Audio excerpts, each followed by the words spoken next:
Perintah Kaisar Naga bab 65. Iya, tetapi belakangan ini beberapa tahun tidak berhubungan lagi. Tidak tahu bagaimana keadaannya.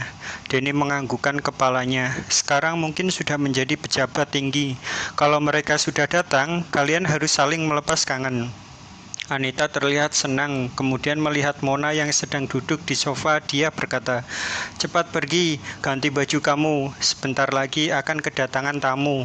Lihat tampangmu itu. Lagi pula, teman ayahmu mempunyai seorang putra yang datang bersama-sama. Mungkin ayah, ibu, jangan dibahas lagi. Kamu juga tahu sekarang sudah mempunyai teman pria. Sungguh membuatku kesal." Mona bangkit dari sofa lalu menuju kamarnya dengan perasaan tidak sabaran. "Dasar budak, saya berbuat begitu karena demi kebaikanmu. Billy itu hanyalah seorang manajer pemasaran di perusahaan yang akan datang. Ini adalah putra pejabat. Mana mungkin bisa sama?" Anita terus merepet dari belakang.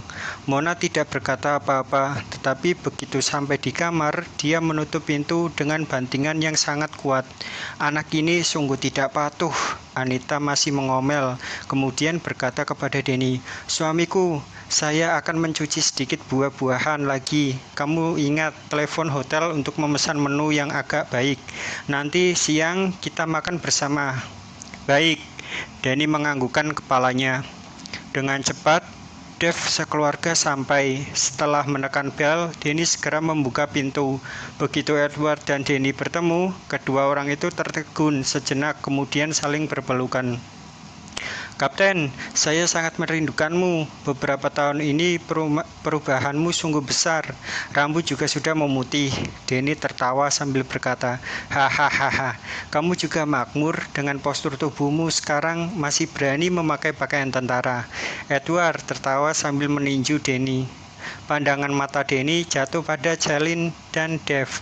Walaupun Celine membuka sepasang matanya, tapi matanya seolah-olah tidak mempunyai nyawa, seperti tidak melihat apa-apa. Denny seketika tertegun. Edward yang melihatnya setelah itu memperkenalkan, "Ini adalah istri saya, Celine. Beberapa tahun lalu karena sakit, sepasang matanya telah menjadi buta."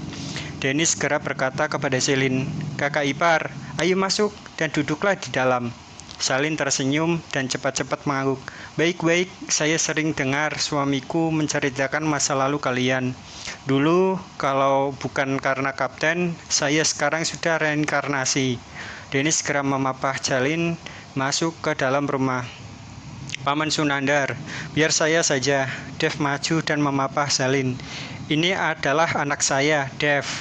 Edward menjelaskan. "Ia sekarang yang berbakat sama seperti ayahnya dulu." Denny melihat sekilas ke arah Dev, kemudian tertawa. Dev juga ikut tertawa. Kesannya sangat baik terhadap Denny Sunandar. Senyumannya sangat tulus dan tidak dibuat-buat. Tetapi siapapun tidak menyadari air muka Edward dan Celine tiba-tiba berubah setelah mendengar perkataan Denny ini. Tapi hanya sebentar saja, kemudian normal kembali. "Suamiku, apakah kapten kamu sudah datang?" Anita membawa sepiring buah-buahan keluar dari dapur dan menyambut mereka. "Kapten, ini adalah istri saya, Anita." Denny memperkenalkan kepada Edward. "Adik ipar, apa kabar?" Edward tertawa sambil memberi salam. Anita seketika tertegun. Dia menyadari Edward berpakaian sederhana. Rambutnya sudah memutih, tidak ada wibawa seorang pejabat tinggi. Kemudian dia melihat Celine dan Dev yang berdiri di samping juga sederhana, layaknya orang awam biasa. Sekarang menjadi pejabat apakah begitu sederhana? Anita berbicara sendiri dalam hati. "Kenapa tertegun, Kapten? Sedang berbicara denganmu." "Tertegun, cepat-cepat menariknya." "Ah, apa kabar kakak ipar? Cepatlah duduk, ini ada buah-buahan, silakan dinikmati." Anita sudah tersadar dan menyambut dengan senyuman. Perintah Kaisar Naga bab 66. Edward sekeluarga duduk di sofa. Denny menuangkan minuman untuk mereka dan tidak lupa berteriak memanggil putrinya. "Mona, Paman Edward sekeluarga sudah datang, cepatlah keluar." Denny tidak usah sungkan-sungkan. Kita tiba-tiba datang mengganggu, sudah merasa tidak enak hati. Edward menjumpai Denny yang begitu hangat menyambutnya. Hatinya merasa tidak enak. Kapten, tidak usah merasa tidak enak. Hati kita sudah lama sekali tidak bertemu. Kalian datang ke rumah saya, anggaplah sebagai rumah sendiri. Nanti siang saya sudah memesankan makanan di hotel. Kita berdua boleh minum sepuasnya. Denny berkata sambil menuangkan minuman kepada Edward. Pada saat ini Mona berjalan keluar. Dia sudah bertukar pakaian dengan setelan olahraga. Rambutnya dikucir ekor kuda, kelihatan sangat muda dan energik. Pandangannya jatuh pada sosok Dev. Dia merasa Dev sangat sederhana. Sosoknya kelihatan sangat kolot, seperti orang yang baru datang dari desa. Mana ada mirip dengan putra pejabat tinggi. Mona kenapa tidak menyapa Paman Edward? Denny berkata dengan Mona. Paman, Anda baik-baik? Mona menjawab dengan linglung, sama sekali tidak peduli, bahkan pandangannya sedikit mengandung penghinaan. Anak ini, kenapa kamu berlaku seperti begitu? Denny yang melihat kelakuan anaknya ingin marah tapi dicegah oleh Edward. Baik, Edward cepat-cepat mencegah Denny dengan wajah tersenyum. Dia menganggukkan kepala kepada Mona. Kedua keluarga itu duduk bersama sambil mengobrol. Kelihatan Mona sangat tidak betah. Kak Edward, saya mendengar Denny mengatakan setelah pensiun dari tentara, Anda masuk ke pemerintahan. Sekejap sudah lewat beberapa tahun, sekarang sudah kader tingkat biro bukan? Anita bertanya kepada Edward. Pertanyaan Anita seketika membuat wajah Edward menjadi merah. Dengan serba salah, dia berkata, "Tidak, saya sudah mengundurkan.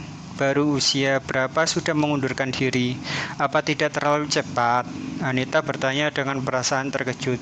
"Sudahlah, banyak sekali omong kosongmu. Tanya ini, tanya itu, mau periksa akun ya?" Denny melirik Anita sekilas. Sebenarnya, sejak Edward mereka masuk, Denny sudah menyadari ada yang tidak beres. Dia buka perusahaan dan sepanjang tahun berhubungan para pejabat pemerintahan, sedangkan di tubuh Edward tidak ada sedikit pun tanda-tanda seorang pejabat. Tetapi dia tidak membongkar kedoknya karena istrinya adalah orang yang sombong. Jika dia tahu Edward keluarga adalah orang awam, bisa mungkin seketika dia akan buang muka. Saya hanya sekedar bertanya karena rasa ingin tahu. Kenapa kamu cemas? Anita mendelik kepada Denny. Kemudian lanjut bertanya kepada Edward. Kakak Edward, kamu sampai jabatan apa baru mengundurkan diri? Edward menyadari dia tidak bisa menghindari lagi. Setelah dilanda pertanyaan bertubi-tubi dari Anita, lagi pula dia mau memohon bantuan orang lain. Tidak baik menyembunyikan kenyataan, maka dengan canggung dia berkata, "Saya dikeluarkan." Edward terpaksa menjelaskan secara detail apa yang dialaminya.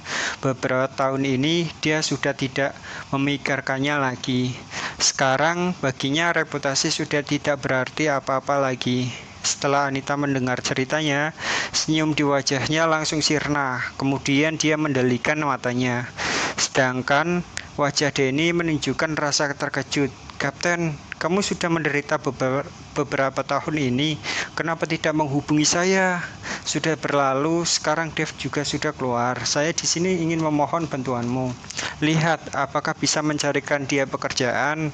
Pekerjaan berat yang melelahkan juga tidak apa-apa. Edward bertanya sambil menunduk. Mantan narapidana sekarang ini perusahaan mana yang berani menerimanya? Denny masih belum berbicara. Anita sudah nimbrung. Tata krama yang ditunjukkan Anita sekarang dan sebelumnya ibarat dua orang yang berbeda. Denny juga pelan-pelan mengerutkan keningnya. Perasaan menjadi berat. Edward segera berkata, "Tidak apa-apa jika kamu merasa keberatan. Saya akan menyuruhnya ke lokasi proyek untuk mencari pekerjaan." Perintah Kaisar Naga bab 67. Kapten, terus terang, saya beritahu sekarang, perusahaan saya sedang mengalami masalah. Jika tidak bisa melewati masa sulit ini, mungkin saya akan segera jatuh bangkrut. Jika saya menerima Dev bekerja, nanti akan menghambat karirnya. Denny berkata sambil menghela nafas. Edward yang mendengarnya merasa tidak enak hati lalu berkata, "Denny, maaf jika sudah merepotkan urusan Dev mencari pekerjaan. Tidak usah merepotkan kamu lagi. Perusahaan kamu menemui masalah apa? Menemui masalah apa? Kamu bisa menyelesaikannya." Anita berkata sambil menyindir. Edward merasa serba salah dan malu. "Tutup mulutmu," Denny melototi istrinya, lalu berkata dengan perasaan menyesal, "Kapten, jangan hiraukan perkataan wanita ini. Perusahaan kami mempunyai hubungan bisnis dengan perusahaan dekorasi Surya Mentari, tetapi pembayaran ditahan mereka sekarang.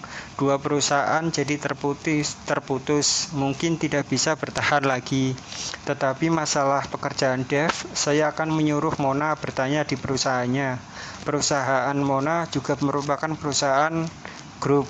Perawatan dan kesejahteraan karyawan juga cukup bagus. Biarkan Dev masuk dulu dan bekerja dari awal secara pelan-pelan." "Ayah, saya hanyalah seorang pegawai pemasaran. Kamu jangan menambahi beban pekerjaan saya." Belum selesai perkataan, Denny Mona sudah nimbrung dengan perasaan kurang senang. "Kamu tidak mampu, tetapi Billy adalah manajer pemasaran. Masa seorang manajer tidak mampu menerima seorang karyawan?" Denny bertanya. Sudahlah, ini sudah sepakat. Jika Billy tidak bisa menyelesaikan masalah sepele ini, saya lihat kalian berdua juga tidak cocok berhubungan. Tidak menunggu Mona berbicara, Denny langsung berkata dengan mengancam. Mona yang mendengarnya seketika bungkam, tidak berkata lagi, hanya marah sambil memonyongkan mulutnya. "Suamiku, Mona sudah berusaha keras baru bisa masuk perusahaan itu. Kamu berbuat begini bukankah menambah beban putrimu? Lagi pula mereka itu adalah perusahaan besar. Mantan narapidana apakah masuk?" Anita melirik Dev sekilas kemudian berkata kepada Denny dengan perasaan tidak puas. Dev yang mendengar Anita terus-menerus menyinggung mantan narapidana, hatinya merasa tidak nyaman. Tetapi memandang sosok Denny yang baik, Dev tidak jadi emosi. "Ayah, saya duluan mengatakan prediksi terburuk. Saya hanya bertanggung jawab membawanya masuk. Dapat atau tidaknya dia terima, ini harus dilihat kemampuan dia sendiri." Mona mendelikan matanya lalu bangkit dan meninggalkan tempat, masuk ke dalam kamarnya. "Kapten, budak ini memang mempunyai sifat seperti ini. Jangan salahkan dia," Denny menjelaskan kepada Edward dengan perasaan serba salah. Edward tertawa pahit. "Sudah sampai tahap begini, dia masih bisa menyalahkan apa?" "Denny, sudah merepotkan kamu. Kamu masih ada hal lain. Biarkan kami pamit dulu." Edward memahami tidak berguna lagi untuk tetap berada di sini. Dia juga tidak bisa menjadi penyebab perselisihan di dalam keluarga mereka. "Kapten, saya sudah memesankan makanan di hotel. Ayo kita bersama makan terlebih dahulu," Denny segera berkata. "Tidak usah lagi, di lain waktu saja." Edward melambaikan tangannya. Dev memapah ibunya berdiri. Denny juga tahu kelakuan istri dan anaknya telah membuat orang merasa tidak nyaman, tetapi dia tidak bisa berbuat banyak, hanya bisa menyesal sambil berkata, "Jika ada waktu, saya pribadi akan minum bersama Kapten." Denny mengantar Edward sekeluarga keluar, sedangkan Anita tetap duduk di sofa, tidak bergerak sama sekali. "Paman Sunandar, apa nama perusahaan yang menghutang perusahaan Anda?" Setelah keluar dari pintu, Dev bertanya kepada Denny. "Namanya perusahaan dekorasi Surya Mentari." "Keponakan mengenal orang di dalam?" Denny bertanya dengan ragu-ragu. Dev menggelengkan kepalanya. "Tidak, tetapi saya bisa mencoba membantu paman meminta kembali hutang tersebut." "Keponakan, maksud hatimu paman memahaminya. Kamu bersusah payah baru keluar dari penjara. Pekerjaan melanggar hukum jangan dilakukan lagi. Baik-baiklah berbakti pada orang tuamu. Kamu tidak perlu memikirkan urusan paman." Denny masih mengira Dev akan menagih hutangnya dengan kekerasan. Lagi pula, Dev baru keluar dari penjara, mungkin mengenal beberapa berandalan atau yang lainnya.